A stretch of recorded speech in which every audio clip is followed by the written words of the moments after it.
We don't care enough about you to hate you. We just see that you're a fool.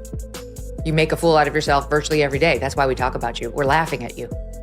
We're making a mockery of you. You're making a mockery of yourself. It's not hatred. You really should learn to distinguish between those two different emotions because you're receiving one in droves, and it's not hatred.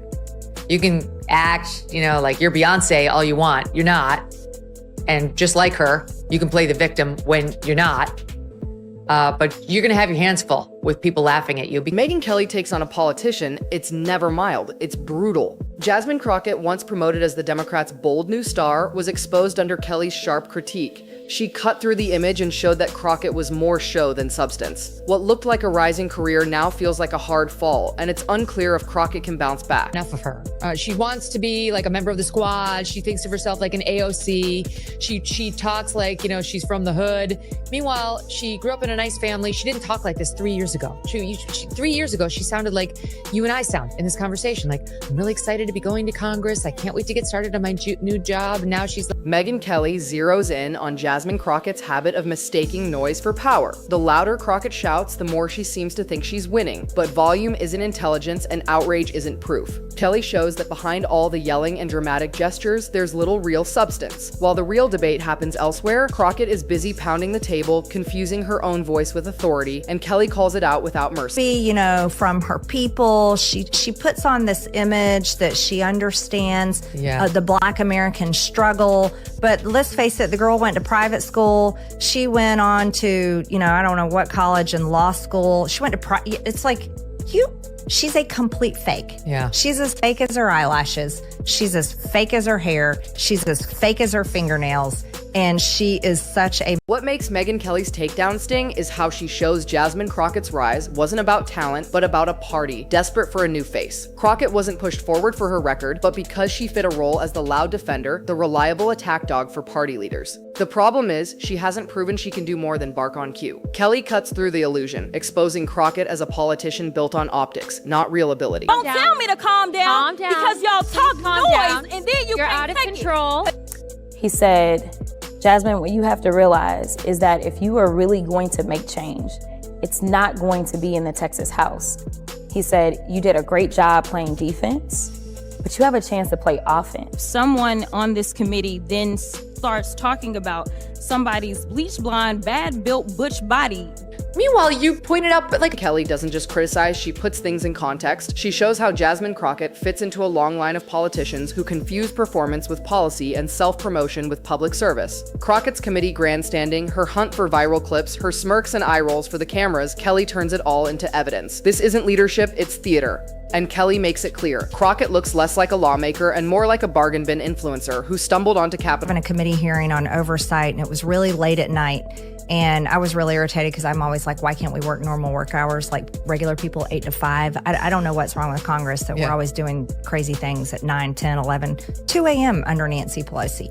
So we're on the oversight committee and she is running off her mouth, and I shot at her about her massively huge fake eyelashes. Yeah, this made news. Yeah, and I was like, well, I said something along the lines of like, well, you can't. Megyn Kelly breaks down Crockett's so-called accomplishments. Her record, barely there. Crockett knows how to jump into controversies, but when it comes to passing real legislation or delivering results, she's got little to show. Kelly drives the point home. Crockett spends more time promoting herself than helping her constituents. In the end, her real talent isn't leadership, it's self-preservation. With people laughing at you because you behave so foolishly. And the fact that you're a diva bitch behind the scenes, so much worse. You're not even beloved by your staff. Like, you alienate everyone. The people who know you best don't like you. The people who are just glancing at what you're putting out there publicly don't. He calls out Crockett's heavy reliance on identity politics. Instead of answering criticism with real ideas, Crockett hides behind race and gender, framing every challenge as a personal attack. Kelly cuts straight through that. Showing the real issue, Crockett's arguments are weak, her priorities off track, and her strategies shallow. The audience doesn't see a trailblazer, they see a politician using grievance politics for her own gain. Kelly goes further, highlighting Crockett's lack of discipline. While others in Washington at least try to look professional, Crockett turns every disagreement into a fight, lashing out instead of leading. That might spark social media buzz, but it kills credibility in the long run. Real leaders know how to pick their battles. Crockett doesn't. She's all impulse, no strategy, and Kelly makes sure no one misses. Campaign. These are the people who run around harassing every business to make sure that they're being pro-LGBTQ and pro-DEI and not doing anything that a human rights campaign finds offensive in any way, shape, or form, unless if you are in a wheelchair and are the governor of Texas, in which case it is fine for Jasmine Crockett to do this to you. Watch. Because we in these hot-ass Texas streets, honey. Y'all know we got Governor Hot Wheels down there. Kelly calls out the hypocrisy woven into almost everything Crockett does. Crockett rails against privilege while enjoying the platform it gives her. She attacks the system while cashing the checks that come from it. She talks justice and fairness, yet mocks anyone who disagrees. Kelly walks the audience through example after example, showing that for Crockett, hypocrisy isn't rare, it's routine. And Kelly doesn't get dragged into Crockett's chaos. She calmly exposes how Crockett's outbursts signal insecurity, how her need for attention shows a lack of confidence, and how her constant defensiveness proves she can't handle real debate. Instead of power, Crockett looks fragile and out of her depth. Kelly then turns to Crockett's obsession with image. Crockett knows how to dress for the cameras, stage a viral clip, and spin a soundbite. But Kelly shows how that obsession with branding is a trap that keeps her from doing the serious work of governing. On Ms. Crockett, he's Benny Johnson. He's host of The Benny Show, and he has an exclusive report now on Crockett's alleged background. See, he traveled to where Crockett claims she is from a tough area of South Dallas. You know, you hear her speak. She tries to talk street like, okay. Compared to where she's actually from, it's quite a different picture. Where she's actually from is a beautiful, well-manicured. Crockett has built her career on outrage, but outrage fades fast. The same crowd that cheers her today will move on tomorrow, leaving her chasing the next headline. Kelly highlights how empty that strategy really is. It's all flash with no lasting impact. Instead of engaging with critics, Crockett smears them. Instead of debating policy, she demonizes people. Kelly shows how this approach isn't just lazy, it destroys any chance of building credibility or real influence. Crockett may thrive on division, but Kelly makes it clear that division leaves her ineffective. Then comes the sharpest blow. Kelly flips Crockett's so-called strengths into weaknesses. Her temper isn't passion, it's immaturity. Her boldness isn't bravery, it's recklessness. Her defiance isn't authenticity, it's insecurity. Kelly doesn't just call out Crockett. She rewrites her image completely, leaving the audience with a far less flattering picture than the one Crockett. About him is that he is a hot-ass mess, honey. I gotta check my woke rule book, Walter, but I'm not sure I don't think that's allowed. I do not think you refer to the guy who's in a wheelchair as the governor of your state as Governor Hot Wheels. Some of her defenders online are like, we all call him that down here. And as far as I can tell, it's only nasty leftists who do. Not sure. Megyn Kelly's takedown of Jasmine Crockett so striking is how effortless it feels. Crockett comes with noise and theatrics, but Kelly cuts through with precision and control. While Crockett flails, Kelly dismantles her point by point. The result isn't just that people lose interest in Crockett, it's that they start to feel embarrassed for her. Kelly exposes her not as a bold rising star, but as a shallow politician with little discipline or depth. And in Washington, where image is power, that exposure is brutal. Crockett built her brand on personality and flair, but Kelly makes it clear, charisma might win you a few viral clips, but it doesn't build a... about where they come from to try to be more hood. Yes, that's what she's doing all the time. And she didn't talk like this before either, where she's like, y'all, I know, my homie, and I'm like, okay, that didn't exist. We ran tape from her before she ran for office. She sounded like a normal person, but now she's gone full street with the super long nails too, and like the lips and the gloss and like the eyelashes.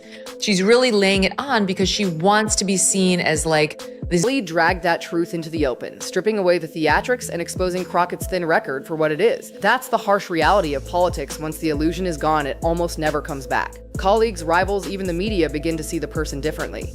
Curiosity turns into doubt. Excitement turns into eye rolls. Crockett's real problem isn't just that Kelly roasted her. It's that Kelly confirmed what many already suspected but hadn't said out loud. This was an emperor has no clothes moment, and in politics, those moments stick. Kelly effectively redrew Crockett's image, no longer the bold newcomer shaking up Washington, but just another overhyped figure destined to... There's no reaching across the aisle to that. No, Yeah, like not at that's all. Well, she's not a real person. So some interesting things that I've always observed about her is how she treats her staff. She treats her staff like they are just beneath her.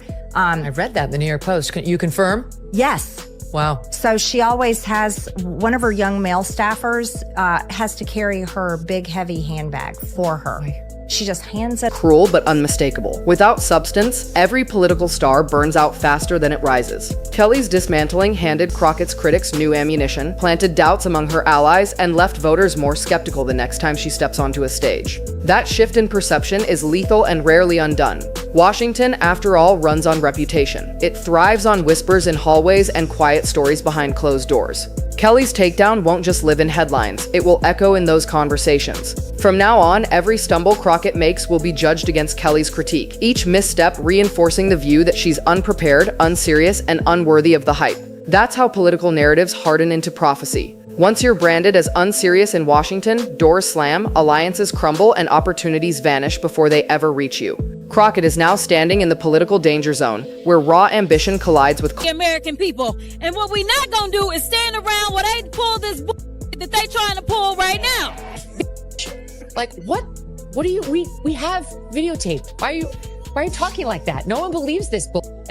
And now she's graduated to acting like a thug. So congratulations, your term in the US Congress is going really well. If she doubles down, she risks looking desperate. If she retreats, she looks defeated. There's no safe option left. And that's precisely why Kelly's takedown is so effective. It cornered her. The brilliance of the roast lies not just in the sharpness of the words, but in the trap it set. Crockett can't escape the frame Kelly built for her, because any attempt to wriggle free only proves Kelly's point. Megyn Kelly's roast doesn't just wound Crockett, it defines her. The political world is unforgiving, and once a narrative takes hold, it's nearly impossible to shake. Thanks to Kelly, Crockett's narrative is now set. A politician propped up by hype, undone by immaturity, and exposed by someone who knows how to dismantle facades. Kelly didn't just destroy Crockett in the moment, she may have branded her permanently as a lightweight masquerading as a heavyweight. For a politician who craves the spotlight, that's the cruelest cut of all. The irony is sharp. Crockett wanted recognition, and she got it, but not the kind she imagined.